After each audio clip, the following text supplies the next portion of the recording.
Всем привет! Вы на канале Планета Земля. И сегодня мы поговорим про горы. Горы – это одно из великолепных созданий природы на планете Земля. Они имеют длительную историю развития. По сравнению с человеческой жизнью, это вечность. За время существования горы особо не изменились. Сравнивая описание природы от античных времен до наших дней, мы встречаемся с теми же снежными вершинами, скалами, ущельями, бурными стремительными реками и водопадами, скалами и лесами. Так давайте же сегодня уделим внимание этим великанам на планете Земля. Поехали! Гора – это разновидность рельефа, для которой характерен резкий подъем местности с явными склонами и подножием. Различают следующие формы вершин: пикообразные, платообразные и куполообразные. Также существуют другие виды. Подводные горные хребты, выступающие над поверхностью, и являются островами. По происхождению горы делятся на вулканические, эрозионные и тектонические. Тектонические делятся на глыбовые, складчато-глыбовые и складчатые горы. Вулканические горы – это горы, которые возникают в результате извержения вулкана и излияния лавы на поверхность. А вот глыбовые горы – это горы, образованные отдельными глыбами участков земной коры, которые перемещаются вверх и вниз по разломам. Поднятые блоки – горсты – образуют горные хребты. Опущенные блоки – грабины – образуют межгорные впадины. Складчато-глыбовые горы – это горы, сформированные в результате разрывов смятых в складки горных пород и поднятия их на разную высоту отдельными блоками. Они образуются после разрушения складчатых гор. В свою очередь, складчатые горы – это горы, сложенные смятыми в складки горными породами, формирующиеся в подвижных участках земной коры на границах соударения литосферных плит. Там, где они расходятся, появляются другие образования – рифтовые равнины. Складчатые горы образуют на Земле два гигантских складчатых пояса. Тихоокеанский – это Анды, Кордильеры, горы островов западных окраин Тихого океана, и Альпийско-Гималайский. Примерно 200 миллионов лет назад от Гондваны, состоящей из современных материков Южная Америка, Африка, Антарктида, Австралия, а также полуострова Индостан и острова Мадагаскар, откололся Индостан. Он стал двигаться на север и 50 миллионов лет назад таки столкнулся с южной частью Азии. В результате сильного столкновения образовались самые высокие горы на планете – Гималаи. Эти горные гряды по сей день остаются одними из самых высоких на планете. Процессы горообразования здесь не прекращаются, и движение продолжается. Анды и Кордильеры стали образовываться в результате столкновения литосферных плит Северной и Южной Америки с Тихоокеанской, так как континентальная земная кора толще, но легче, чем тонкая и тяжелая океаническая. Перемещение континентов вызвало погружение части дна Тихого океана под них. Это вызвало нагромождение друг на друга слоев горных пород, образование складок. Шла бурная вулканическая деятельность, происходили землетрясения и активно росли горные хребты. Движение литосферных плит происходит и сейчас. Благодаря этим движениям горные хребты Северной и Южной Америки продолжают расти. На данных территориях часто происходят землетрясения и извержения вулканов. В пределах литосферных плит горные породы постепенно откладываются горизонтальными слоями. Выпуклые складки образуют горные хребты, а вогнутые складки – межгорные впадины. На начальном этапе образования горы только растут. Увеличение высоты может происходить с разной скоростью. Все зависит от особенностей протекания тектонических процессов. Если гора является вулканом, рост может быть быстрым за счет выбрасываемых материалов. Одновременно с земными силами, вызывающими формирование этих образований, работают обратные. В первую очередь эрозия, вызывающая разрушение. Рано или поздно все современные горы станут песком, но это произойдет очень нескоро. К тому моменту на планете появится новое образование. Пока темп роста горы превышает скорость ее разрушения, она увеличивается. Но как только силы Земли перестают стимулировать наращивание высоты, возвышенность начинает постепенно уменьшаться в размерах под воздействием все той же эрозии. Появление гор – это не мгновенный процесс, так как плиты двигаются со скоростью не более нескольких сантиметров в год. Они растут медленно. На образование хребта уходят миллионы лет. В горных территориях наблюдаются сейсмические явления. Это землетрясения и вулканическая активность. Это вполне обычные процессы для такой местности. Но есть и обратные ситуации. Например, Уральские горы уже не растут.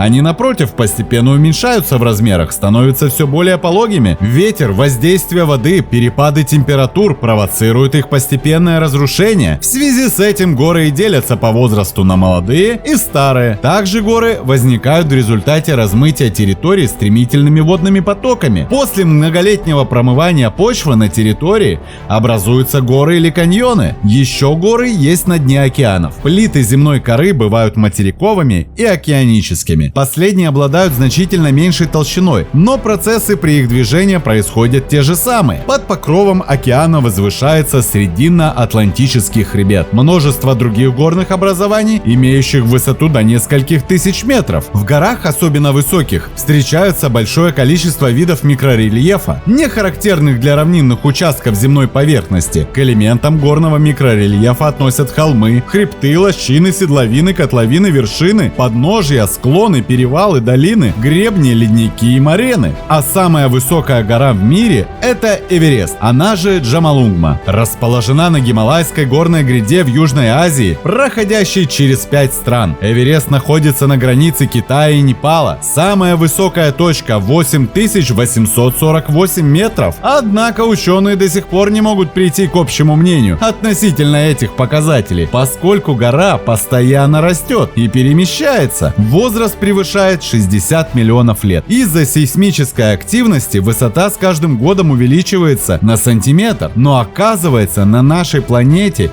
есть вершины и повыше. Конечно, если считать не от уровня моря, как принято, а от океанского дна, так называемая относительная высота, то в таком случае Мауна-Кеа – самая высокая гора на планете Земля. Ее высота составляет 10 203 метра. Маун-Кеа – это щитовой вулкан на острове Гавайи, архипелага Гавайские острова. Высочайшая вершина штата Гавайи – 4205 метров над уровнем моря, и большая часть горы находится под водой. Геологический возраст Мауна-Кеа оценивается приблизительно в 1 миллион лет. Наиболее активный период ее жизни происходил сотни тысяч лет назад. Последнее извержение состоялось около 5000 лет назад. А самая низкая гора в мире, Вичи-Пруф, находится в Австралии, в штате Виктория. Высота вершины 148 метров над уровнем моря. Однако сама гора возвышается над окружающей местностью только на 43 метра. Ученые несколько раз обсуждали, называть ее горой или холмом. Это большой оголенный гранитный пласт, лежащий на равнине со скалистой вершиной в форме конуса. Такие возвышенности повсеместно встречаются в западном районе штата Виктория. Кстати, не знаю, кто и как назвал этот бугорок горой, непонятно. В основном ученые нашего мира приняли решение называть гору горой от 500 метров. Остальное все не горы, а холмы или возвышенности. Но так как Австралия сама по себе низенькая, в отличие от остальных континентов, и люди-то небось не видели гор, какие бывают у нас, пусть радуются своим небольшим радостям, не будем им мешать. А лучше поговорим об альпинистах. Это люди, которые покоряют горы, то есть поднимаются на их вершины. И если на австралийский Вичи-Пруф подняться может каждый, то есть вершины на планете Земля, которые забрали не один десяток жизней. Эверест покорили только в 1953 году, а есть вершины, до сих пор не покоренные человеком. Это Ганхар Пуэнсум в Бутане и Кайлас в Тибете. Но не совсем из-за сложности подъема, хотя это тоже есть, а из-за запрета властей по их понятным им причинам. А еще горы часто играют важную роль в религиях и философских убеждениях. Например, в Греции есть несколько священных гор, таких как гора Олимп,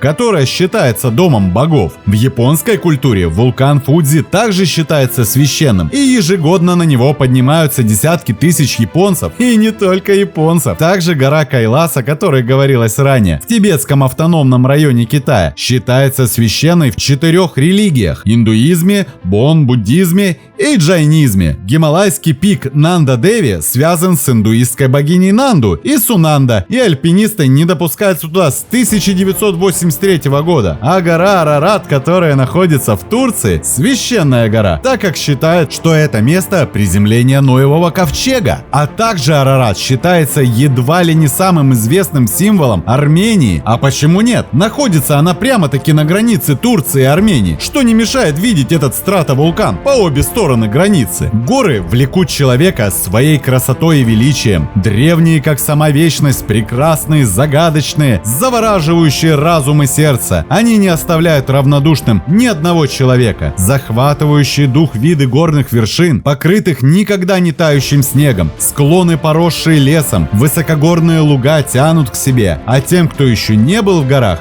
никогда не поздно восполнить этот пробел в жизни и окунуться в таинственную прекрасную страну гор, полную неповторимого разнообразия природы, в этот загадочный и волшебный мир. Смотрим, слушаем, записываем, подписываемся. Не забываем ставить лайки и делиться этим видео с друзьями. Это очень помогает продвижению. С вами был канал Планета Земля.